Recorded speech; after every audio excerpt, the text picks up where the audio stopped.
depth of the lake and the ripples and the beautiful reflection of the glacier reminds me of the story of inner life.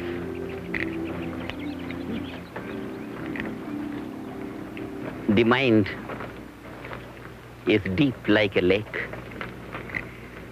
The ripples on the surface represent the conscious mind, the activity of the mind on the surface. And the whole depth of the lake is silent. And that is the subconscious mind, which is not used by the waves. But if the waves could deepen and incorporate more silent levels of the water, the waves could become the waves of the ocean, the mighty waves. This is what happens in transcendental meditation. The surface activity of the conscious mind deepens and incorporates within its fold the depth of the subconscious. And with practice, nothing remains subconscious. The whole subconscious becomes conscious, and a man starts using full potential of the mind. And the reflection of the glacier on the water is like the impression of the objects that the mind perceives.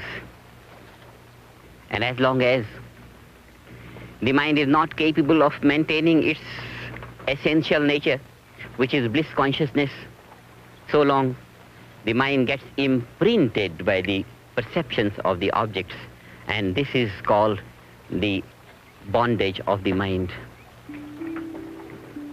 The mind loses bliss consciousness and gains the joy of the reflections of the world, the joy of the relative order, losing the bliss of the absolute eternal being.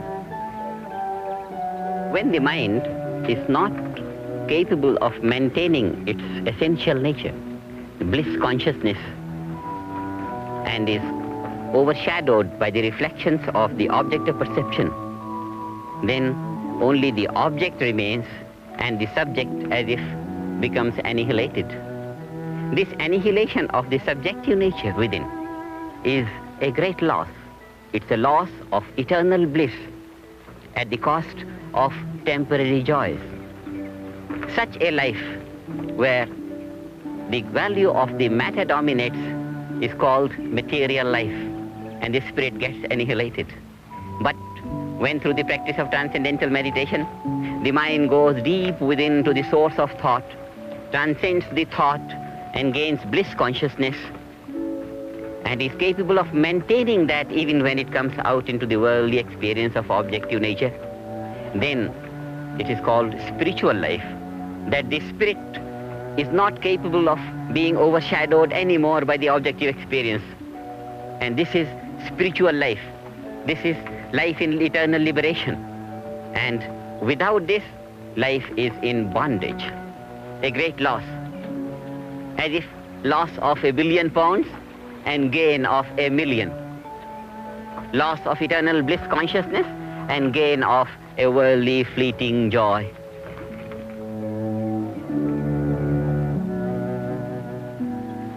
The vision of the lake brings about a great teaching of spiritual life.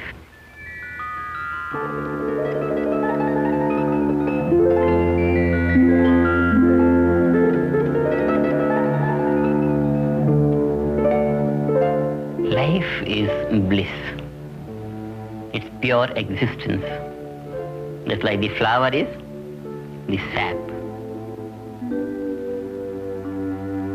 So different layers of manifestation of pure existence, pure being, absolute consciousness, pure intelligence.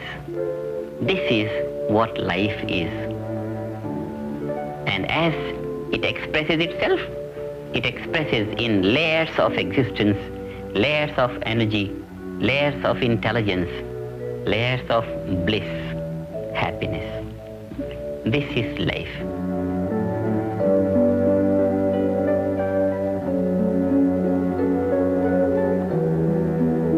See all this beautiful nature.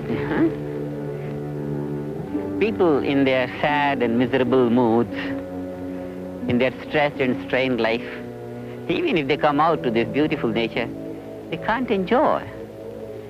What is needed is the bliss out of transcendental meditation, the joy, the happy mood. If all the population of the people could practice transcendental meditation, they'll enjoy all this nature to the maximum.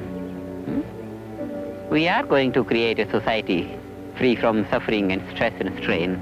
And then, really, the gift of God on earth, such pretty nature, will be enjoyed by everyone.